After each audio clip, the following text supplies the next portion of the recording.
Quase Sem Pauta, com Lúcia Matos e Lúcia Porto. Olá, olá, bom dia, boa tarde, boa noite, sejam muito bem-vindos ao 71º episódio do Quase Sem Pauta, o podcast de duas grandes amigas jornalistas que nunca precisaram de pauta para se divertir nem dar risadas. Tudo bem, Porto? Tudo bom, Lúcia Matos, tudo ótimo. 7ª temporada do Quase Sem Pauta, que se chama Encontro às Cegas, né? Uma temporada muito legal que a gente inventou e que está nos levando a conhecer os amigos dos amigos por esse Brasilzão afora. A gente começou com a nossa amiga Cláudia Betcher, que é Relações Públicas, é sommelier de chá, ceramista, joalheira, especialista em comunicação, e dali, aqui de Porto Alegre, na verdade, a gente começou uma viagem por lugares incríveis do país. A gente passou por Ilhabela, a gente passou por Brasília, e Brasília a gente esteve várias vezes em Brasília, passamos por São Paulo, passamos pela Serra Gaúcha, pelo interior do Rio Grande do Sul. A gente conheceu pessoas incríveis de áreas muito diferentes. Pessoas ligadas à música, pessoas ligadas à gestão de crise, pessoas ligadas à cultura, alimentos, jornalistas, empresários. No último episódio, mais recente, a gente conheceu a Kelly Salvatore. A Kelly, empresária e proprietária da Estância Santa Bárbara, aqui na Serra Gaúcha, cria terneiros e exporta terneiros para a Turquia. Uma coisa incrível essa história que ela contou. Mas, além disso, a Kelly também está fazendo com que a Estância se torne referência no turismo na região. A Kelly nos indicou uma pessoa muito bacana para o Encontro às Cegas de hoje. Ela também vive aqui no Rio Grande do Sul, numa região mística, na região de Três Coroas. Uma empresária muito bem sucedida ela, né, Lúcia Matos?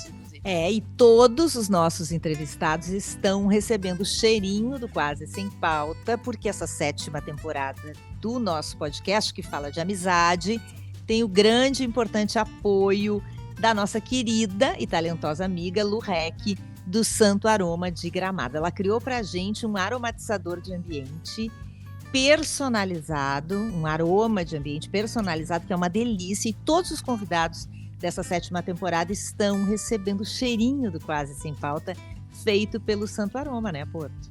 É um cheirinho muito bom, inclusive, vamos dizer para a Lu Rec do Santo Aroma que tem que renovar o estoque, porque estão acabando, né? A gente está com uma temporada longa e está acabando. Bom, hoje, nesse 71º episódio da nossa temporada Encontro às Cegas, a gente está trazendo, como falamos, a amiga da Kelly Salvatore, lá da Serra Gaúcha, que é uma empresária, a Bruna Montesquieu Nunes Marques, a dona da Borboletaria. Tudo bem, Bruna? Bem-vinda. Tudo bem. Obrigada, bom dia, meninas. Bem-vinda. Bom, obrigada. Vamos contar então quem é a Bruna e por que a Bruna está aqui, daqui a pouco a gente descobre.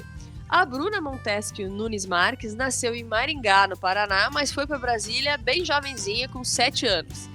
Depois, por lá, cursou publicidade e propaganda e cursou também moda.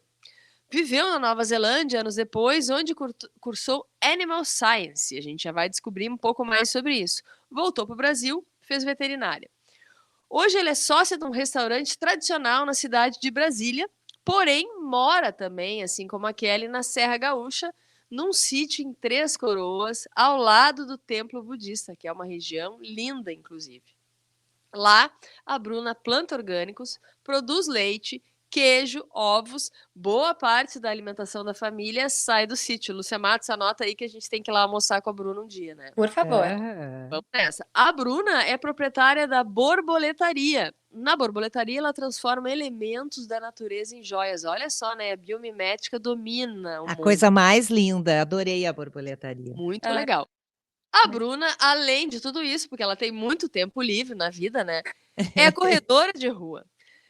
E quando ela corre pelas ruas, ela encontra insetos mortos que ela recolhe na beira das estradas, e essas são as peças que depois dão origem a essas joias, que são muito bacanas, que ela vai nos contar que ela produz para a borboletaria. Adora praticar atividade física, come só comida saudável, ama a natureza, ama os animais, tem vários bichos anotados, e a gente está vendo aqui que, além de tudo isso, também tem várias tatuagens sobre as quais ela vai falar. E além disso, né, nesse pouco tempo, ela tem Como se não bastasse, né? Tem 2 filhos, a Maria Augusta e o João Antônio, que periga daqui a pouco entrarem no ar, né, porque estão em volta aí. Segundo a Bruna, essa dupla é a maior e mais maluca das aventuras da vida, né? Bem-vinda, Bruna. Muito obrigada. Bruna, a gente vai começar pela única pergunta certa do Quase Sem Pauta, que é, a gente quer saber de ti, por que que tu acha que a Kelly Salvatore te indicou para esse encontro às cegas com a gente?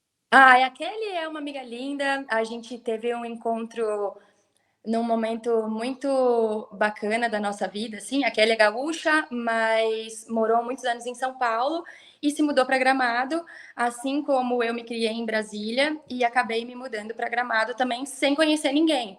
E aí lá em Gramado, o meu esposo, então, ele tem um espaço de eventos e a Kelly havia nos procurado para fazer a festa de 15 anos da filha dela.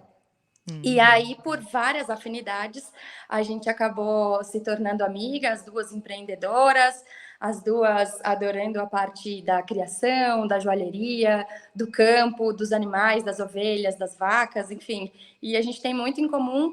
E a Kelly é uma entusiasta do meu trabalho, assim. Eu fico muito feliz por ela sempre lembrar do meu trabalho, lembrar de mim com muito carinho. E sempre que ela pode, ela acaba...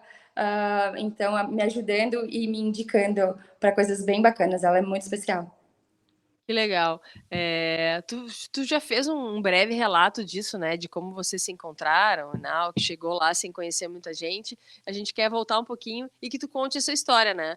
Tu nasceu no Paraná, foi para Brasília, daí foi para Gramado, mas deu uma passadinha na Nova Zelândia, fez um curso de Animal Science. Explica um pouquinho da vida. E foi para Três Coroas, né? Foi em Três Coroas. E agora, desculpa, tá conosco falando de Brasília, né? Não, gente, não, Bruna, só um pouquinho, rebobina. Não, eu não sei como é que a gente foi parar nessa temporada em Brasília. Nós entrevistamos toda a gauchada em Brasília. E aí nós saímos de Brasília e nós pensamos assim, bom, até que enfim voltamos para o Rio Grande do Sul. E agora nós voltamos para Brasília. Brasília é uma cidade incrível, né? Eu tive a sorte grande de me mudar com os meus pais para cá ainda criança. E aqui muitas coisas, muitas portas assim se abriram para mim e para minha família. Tu foi do Paraná para Brasília com a tua família? Tá. A minha família, é isso, com os meus pais, com meu irmão. E fiquei aqui até o final da adolescência, entrei na faculdade, e depois meus pais se aposentaram e acabei voltando para o Paraná. Fiquei lá 2 anos e falei, cara, isso não tem nada a ver comigo, quero voltar para Brasília. E voltei para cá. Apesar de eu estar aqui hoje, eu moro em Três Coroas, né? Estou aqui, então, numa viagem, vim visitar minha família. Mas o que aconteceu foi que a gente veio para cá, a minha família acabou trabalhando no ramo do restaurante. Eu nunca quis trabalhar com restaurante, era uma coisa assim que eu via minha família sábado, domingo, feriado, férias. Eu falei, cara, isso não é para mim, nunca vai acontecer. Mas claro que, né, a fruta não cai longe do pé. E aos 22 anos, 21, 22 anos, eu acabei entrando na sociedade, então, com meu irmão, e sendo engolida por esse ramo, assim, que é uma loucura, né, que consome tudo, mas que também é muito legal, são trocas muito ricas também, inclusive com o público, assim, com as pessoas que você conhece, as habilidades que você desenvolve.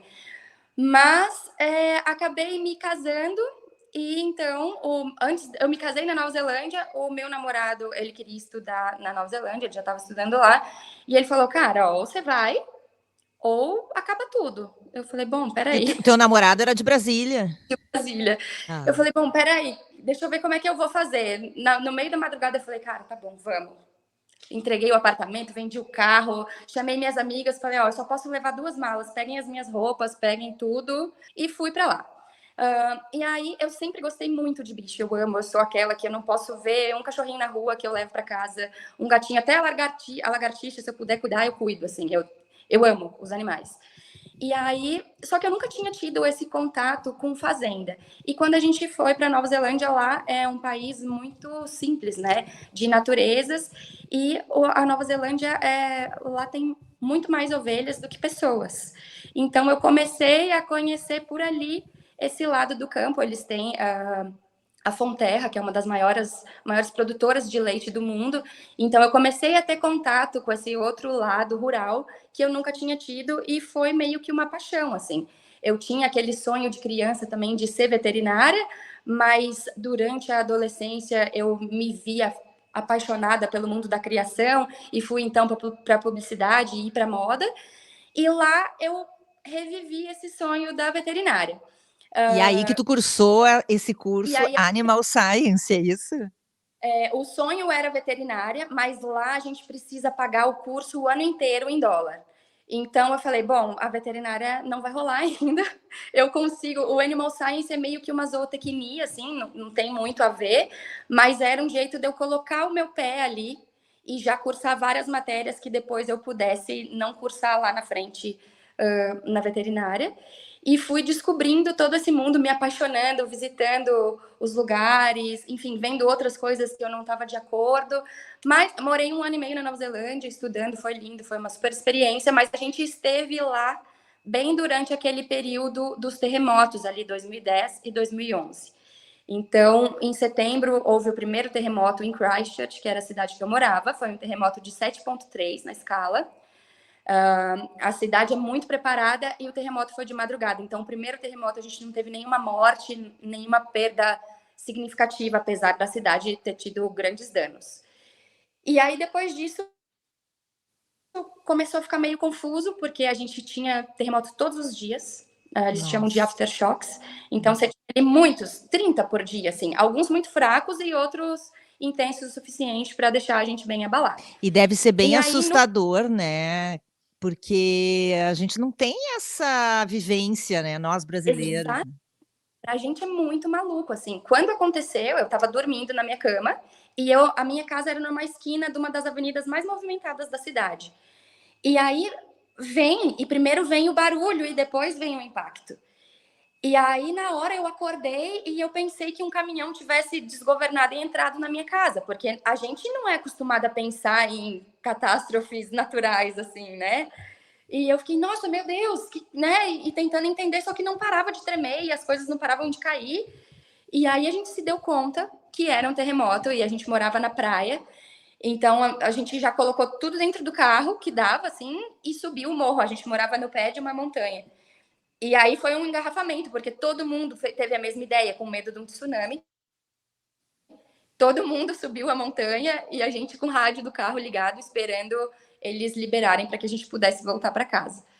E então, enfim, no final de fevereiro a gente teve um outro grande terremoto e esse foi durante o almoço e aí foi quando as pessoas morreram e o resto das coisas caíram e a cidade virou caos. A gente não tinha mais água potável, a gente não tinha rede de esgoto, a gente não tinha eletricidade. Eles mandaram um radinho de pilha. A empresa da eletricidade mandou para todos os moradores um rádio a pilha para que a gente pudesse ouvir as notícias. Água potável a gente ganhava de um vizinho que trabalhava numa outra cidade. Todo dia ele nos levava 2 galões de água. E para a gente poder tomar banho e dar notícias para nossa família, a gente tinha que viajar para uma cidade próxima e conseguir, enfim, essas comodidades que a gente está acostumado, né? Nossa. Então, começou a ficar muito difícil. E a gente ficou, então, até agosto, tendo todos esses terremotos e tendo a nossa vida interrompida várias vezes, que para a gente não é costume. Você está no meio da prova da faculdade, que já é mais difícil por ser em outra língua, né? E, de repente, tem um terremoto, todo mundo sai correndo da sala, dá meia hora, professora, vamos voltar a fazer a prova. Não, eu não vou entrar ali mais. Que horror. Que prova o quê, né? Que prova o quê? Agora fica pensando isso, né? Saiu do Brasil, saiu da casa dos teus pais, né? O namorado e tal. Tá, pegou uma mala, vendeu tudo e foi para viver uma aventura. Mas tu não achava que a aventura ia ser essa, né? Tão intensa, né? Mas ainda assim foi muito legal. A gente acabou se casando lá também, foi super bacana. Eu e o Leandro, meu marido, a gente é muito unido, então a gente fez um casamento numa segunda-feira à tarde, só nós dois, chamou uns amigos, fomos no nosso pub favorito, depois a gente jantou no nosso restaurante favorito. Então a gente viveu toda essa coisa gostosa da Nova Zelândia, que é muito simples, que é incrível, que a gente não vê em outros lugares, assim. É um lugar realmente simples, não tem outra palavra para definir, assim, de bons costumes, de simplicidade, desde o momento que você vai fazer uma compra até o momento que você vai se alimentar e lidar com as pessoas, sem burocracias. Então foi muito legal. E aí a gente acabou voltando então para o Brasil, abandonei meu curso, o Leandro também abandonou o curso dele, e a gente voltou para Brasília, foi morar na fazenda aqui em Brasília, trabalhar com as ovelhas, e daí eu pude entrar na veterinária logo que eu cheguei, e foi incrível, assim, foi um dos pedaços mais legais da minha vida, onde eu me dediquei muito ao estudo e, enfim, foi muito legal, muito, muito rico. Mas a gente vinha buscando uma coisa que fosse nossa, a gente vinha buscando ainda um pedaço da Nova Zelândia dentro da nossa história. E aí a gente começou a visitar Gramado e já pensando em ter uma família e percebeu que Gramado podia ser o nosso pedaço da Nova Zelândia, que a gente teria um clima parecido, um relevo parecido, educação e saúde para os nossos futuros filhos, quando a gente viesse a ter. O Rio Grande do Sul é um estado muito educado, é um estado muito preocupado, né, com o bem-estar das pessoas que ali vivem. Então, eu nunca vivi... Eu moro hoje numa cidade muito pequenininha, que é Três Coroas, que é muito diferente de tudo que eu já vivi. Mas, assim, Mas vocês não tinham nenhuma relação com o Rio Grande do Sul, foi uma escolha mesmo. Foi escolha. A gente começou a visitar Gramado e se apaixonou. Então, a gente se mudou primeiramente para Gramado, ficou ali 1 ano e meio, mais ou menos. Só que eu cheguei em Gramado grávida e eu não sabia, então foi um ataque. E aí a gente vinha procurando um sítio, porque a gente queria, sim, viver, né, das nossas plantações, de tudo, assim. A gente queria viver, de fato, da terra, ter essa vida mais simples. E só que daí, no meio do caminho, tinha um bebê. E a gente estava vendo umas terras, assim, no Passo do Inferno, que você tinha que andar 50 quilômetros de carro na estrada Chão batido. horrorosa. A gente queria sumir no mundo, assim. E aí o bebê falou, não, peraí, vocês vão precisar de uma escola, eventualmente de um hospital. Então, vamos Não, ficar... pensa o seguinte, né? Pense o seguinte, ela veio de terremotos, né? Ela não queria uma coisa normal, uma sinaleira em um restaurante, ela queria uma coisa roots, total, né? Isso aí. E aí, enfim, a Maria Augusta nasceu ali em Gramado, a gente morava ali perto do Lago Negro, foi uma gestação muito tranquila, a Maria Augusta nasceu em casa, até me emociona. Que legal, né? Como Gramado entrou na vida dela, assim, impressionante. Então, nasceu numa noite muito fria na beira da lareira, linda. Em casa, nossa, que aventura! Mas a tua vida é cheia de aventura, hein? Olha, tô impressionada. Muitas aventuras lindas.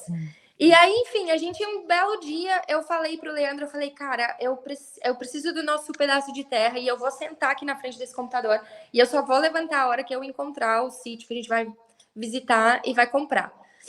E aí, no final da gestação, a gente tinha ido visitar o templo budista, por curiosidade, assim. E eu, obviamente, me encantei. Não tem como você ir lá e não ser tocado por toda aquela energia, por toda aquela grandeza, por toda aquela beleza, né?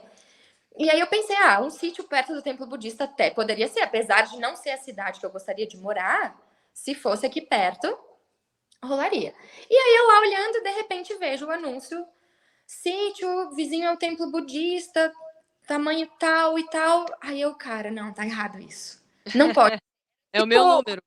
O anúncio dos sonhos, assim, era Sim. o valor que eu tinha, o tamanho que eu adoraria e com a infraestrutura que eu precisava. E assim, nada, em 2 anos que a gente passou visitando todos os sítios, desde São Francisco de Paula até Canela, Gramado, Nova Petrópolis, Feliz, tudo que a gente tinha olhado ali, nunca tinha entrado tanto dentro do que a gente imaginava. A gente, antes de se mudar para Gramado, um dia na nossa cozinha, eu e ele, a gente sentou tomando um chimarrão na cozinha, assim, e desenhou, fez um croquis de tudo que a gente gostaria que tivesse no nosso sítio, como ele deveria ser. E aí, quando a gente foi visitar esse sítio ali em Três Coroas, ele simplesmente era o nosso desenho. Que bacana. Sabe aquela coisa, assim, Sim. que você se arrepia? E eu ficava... O universo fez o encontro, né? De você. Escrito, né? Fica quieta, não deixa o corretor ver sua empolgação. Fica quieta, Bruna. Fica quieta. Reclama de alguma coisa, enxerga um problema. Exatamente, mas foi lindo e deu tudo certo, e a gente tá lá tem 9 anos já, e cada dia tem mais a nossa cara, cada dia a gente consegue investir um pouquinho mais e fazer alguma coisa, mais um pedacinho do nosso sonho construído. O Joãozinho já nasceu lá no sítio, então ele é cria de lá mesmo, nasceu em casa também. Que idade que eles têm? A Maria Augusta tem 9 anos e o João Antônio tem 6. Pô, Muito uma legal. aventura. Então, uma aventura que tu já tá vivendo aí há 9 anos, né? E, Isso aí. quando é que apareceu na tua vida essa história da arte com as asas das borboletas? Explica pra gente o que é isso, Bruna. Isso foi mais um dos presentes que eu ganhei aí da Serra Gaúcha. Como eu disse, eu cresci em Brasília. Aqui a gente tem o clima é muito seco, né? É um clima de deserto. Então aqui, assim, é muito difícil você ver uma borboleta e quando você vê ela não tem essas cores, essas coisas que a gente está acostumado a ver aí, né? Aqui a gente tem muita cigarra, que são lindas, é o meu inseto favorito, inclusive a cigarra. E desde criança, então, eu guardava cigarrinhas que eu achava mortas.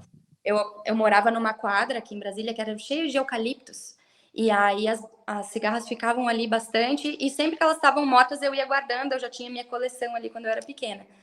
E aí, quando eu me mudei, então, ali para o sítio, e o meu marido construiu a casa de eventos ali em Gramado, eu comecei a perceber todas essas borboletas, toda essa riqueza que a gente tem de cores, de texturas, de tamanhos, durante a primavera e o verão. E aí, lá na casa de eventos, um dos salões é todo de vidro. Então, e é no campo lá também, é na área rural. Então, sempre entra borboleta lá e elas não conseguem sair algumas, elas morrem no vidro.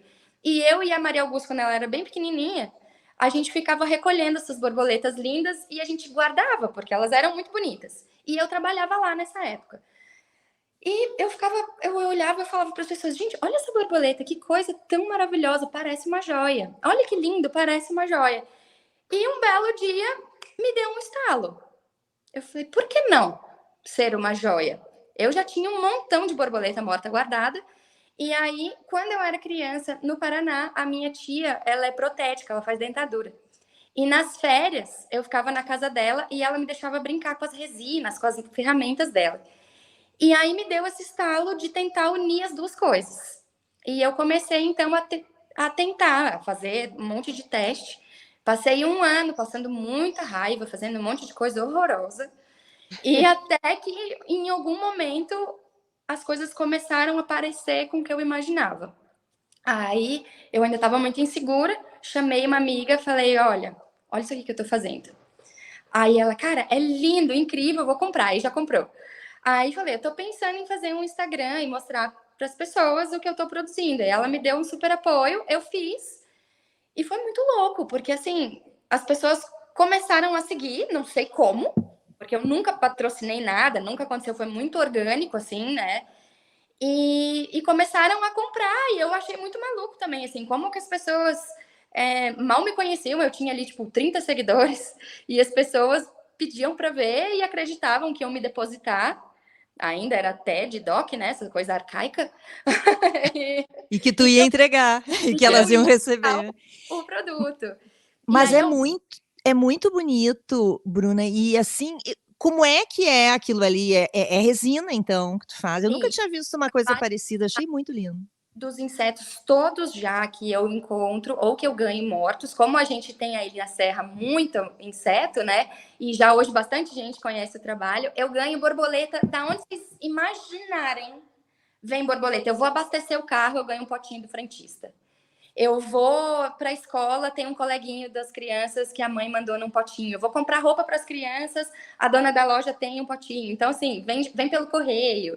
É muito legal. Então, eu pego as asas dos insetinhos, todos que a gente já encontra mortos, e aí trabalho com uma resina cristal. Ela é muito transparente, como se fosse um vidro, assim. Eu passo muitos dias trabalhando em cada asinha. Isso, em média, 15 dias, assim, para que eu tenha a peça recortadinha, bonitinha. Isso não significa que eu faça uma peça a cada 15 dias, porque eu começo algumas, né? Já faço um processo ali. Mas, assim, como eu gosto delas extremamente delicadas, como elas são, eu uso um material que é muito líquido. Então, eu vou, a cada 24 horas, eu faço uma camadinha super fininha. Aí ela cura, aí eu vou de novo. Aí ela cura, aí vou vendo. Aí algumas eu incrusto alguma pedra ou não, enfim, e depois vou para o outro lado. E aí todo o recorte e a parte das lixas é manual. Eu uso todas as broquinhas, as coisas dos dentistas ali, né? Então são coisas muito delicadas e finas para ter aquele nível de acabamento. E a lixa, eu gosto de lixar à mão mesmo. Eu recorto as lixas bem pequenininhas, vou molhando e vou com o dedo ali.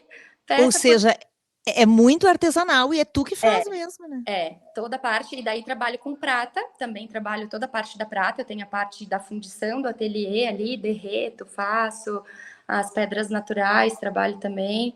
É muita paixão, assim, é uma coisa que eu adoro fazer, que eu amo. Eu preciso colocar o despertador para não perder a hora de buscar as crianças na escola, porque quando eu entro por aquela porta ali, assim, sabe, o meu mundo encantado, e eu não preciso sair de lá nunca mais. Mas eu fico pensando assim também, ó, além disso aí, que ela fica ali 15 dias trabalhando a asa da borboleta com uma lixa, que deve ser uma lixinha micro, assim, de Playmobil, né? Um troço mínimo.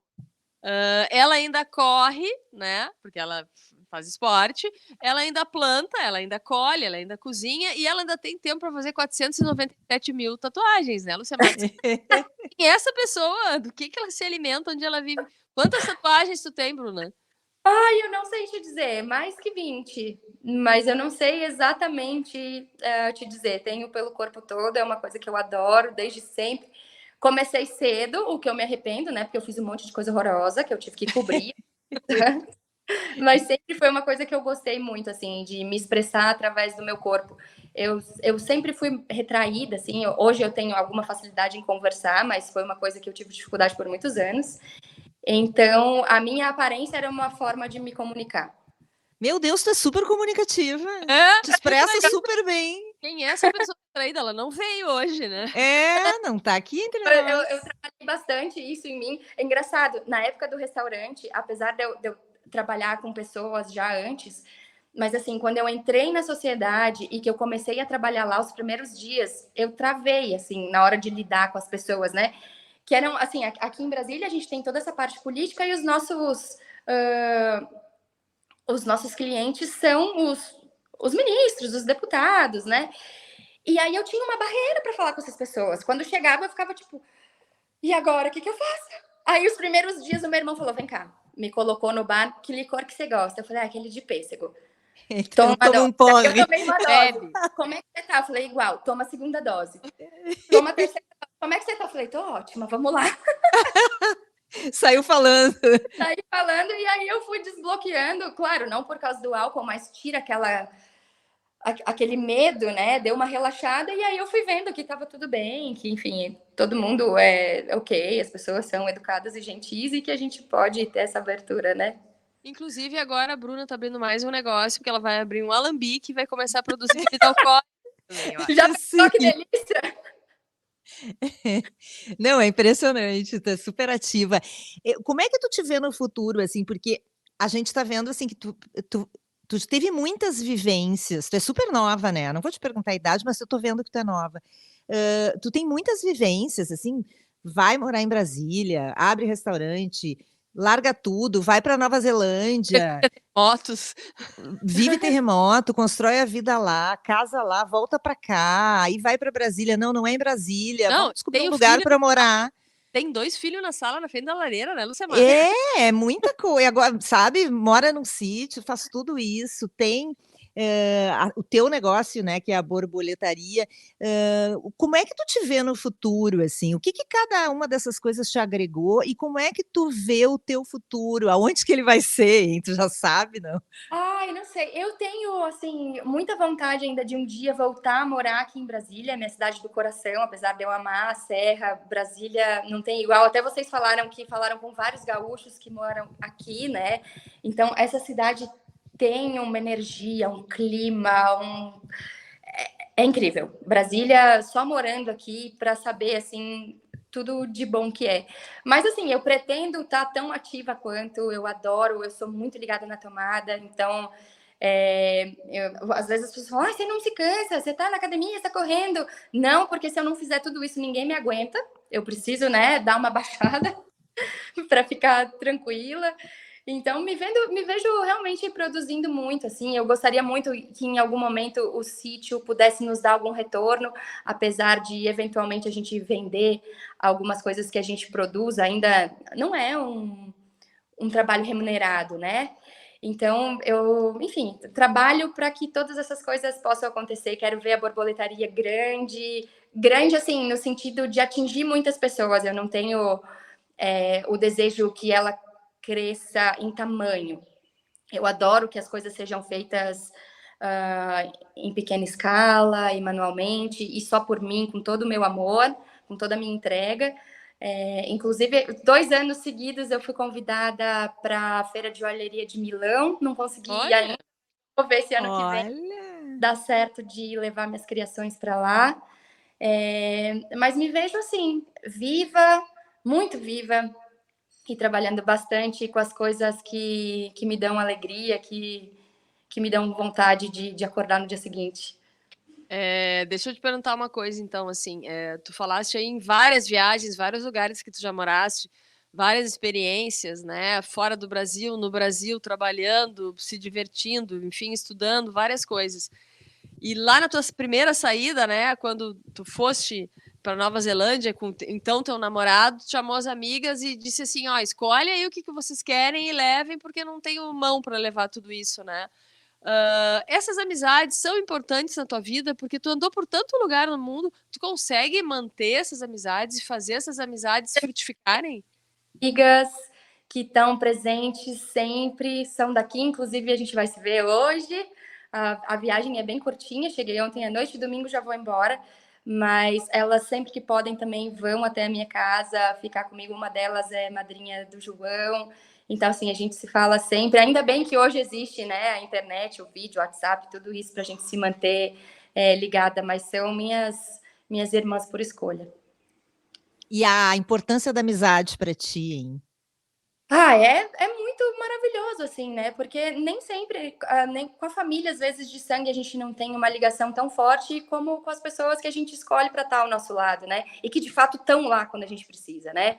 Porque várias vezes a gente escorrega e cai feio e às vezes a gente não se sente nem à vontade para falar com alguém que é do sangue, e a tua amiga tá lá, ela vai te ouvir 4 da manhã, não vai te julgar, ou vai depois só, mas primeiro você ganha aquele abraço, aquele colo, um cafuné para dormir tranquila, e no outro dia ela vai lá e te chacoalha, né, claro. Mas é muito importante. Eu sou uma pessoa de pouquíssimos amigos, assim, não é à toa que eu fui morar num sítio lá longe, em cima de uma montanha escondida. Eu gosto disso, mas eu tenho os meus poucos e incríveis amigos maravilhosos. Então, vou te dizer assim, tu é uma ermitã do sítio, eu sou meio ermitã, porque eu também moro para fora, assim, quase num sítio aqui na região metropolitana de Porto Alegre. Que massa. Eu não tenho amiga que me liga para me xingar às 4 da manhã, mas eu tenho uma amiga que quando eu acordo às 13h30 da manhã, ela me diz que é a hora do espírito, que o espírito vai puxar meu pé. E essa amiga chama... entendeu? Então eu não posso fazer xixi às 13h30 da manhã, que eu me lembro do espírito no corredor, por causa da Lúcia Matos, entendeu? Mas a vida é assim. Pra gente encerrar, antes da gente terminar, que tá muito bom esse papo, eu queria te perguntar quem tu vai botar na roda para bater um papo conosco aqui depois desse, Bruna, e por quê? Vou, então, colocar aí para vocês a experiência de conversar com uma das minhas melhores amigas, a Raina, que também mora em Três Coroas, que é uma mulher incrível, inteligentíssima, uma mente brilhante, muito sensível. A Raina é mãe também. O filho dela é melhor amigo do meu filho, o Sebastian, e é um menininho brilhante também, artista, já desenha como ninguém e tem uma imaginação, assim, fora do comum. A Raina é artista plástica, ela escreve muitíssimo bem e é tatuadora, é minha amiga íntima, e eu tenho certeza que vai ser um papo muito legal. Ela é uma pessoa de uma... o coração dela é lindo, a visão, a sensibilidade dela de encarar, de perceber, de traduzir os sentimentos e a forma com que ela enxerga o mundo é muito rico. Então, vai ser uma troca rica de vocês, tenho certeza. Opa. Olha aí, Lúcia Porto, vamos lá visitar a Bruna, já vamos fazer a nossa tatuagem do Quase Sem Pauta aqui na mãozinha. Eu quero muito conhecer a Bruna pessoalmente, o trabalho que ela faz e esse lugar lindo aí que ela descreveu, assim, que a gente vê só pela tua emoção e pelo jeito que tu fala, que deve ser um lugar de muita paz, né? É sim. Vocês são bem-vindas, faço questão de recebê-las. A gente pode Pra fazer gente um programa poder ir lá na hora. familiar lá, né, Lúcia Matos? A Ana Maldonado vai adorar esse passeio em Três Coroas. Ah, eu também, combinado. Vamos, não vamos. Bom, a gente vai combinar e vai fazer esse passeio Vamos. sim. Depois, Bruna, Vamos sim. depois do nosso momento Brasília, agora teremos o momento Três Coroas. eu adoro. Também é o meu lugar no mundo, é aquela região ali. Um dia eu ainda vou morar perto da Bruna. Isso. Adoramos te conhecer, Bruna. Olha, muito legal esse papo. Tá aqui embaixo, rolando o Instagram, Borboletaria, desse projeto lindo. Gente, vocês não vão acreditar. Eu fiquei chocada quando eu vi, a coisa lindo. mais linda. Ah, muito lindo. É Obrigada. lindo demais. Parabéns pela tua história, pelas tuas conquistas e por esse teu negócio atual, né? Porque eu já vi que tu vai fazendo um monte de coisa, daqui a pouco tu inventa outra coisa. Sim. Obrigada, gente. Obrigada, Bruna. Até Obrigada. a próxima. Foi um super prazer. Vocês são muito legais. Obrigada. Valeu, até a próxima. Tchau, gente. Você ouviu Quase Sem Pauta, com Lúcia Matos e Lúcia Porto.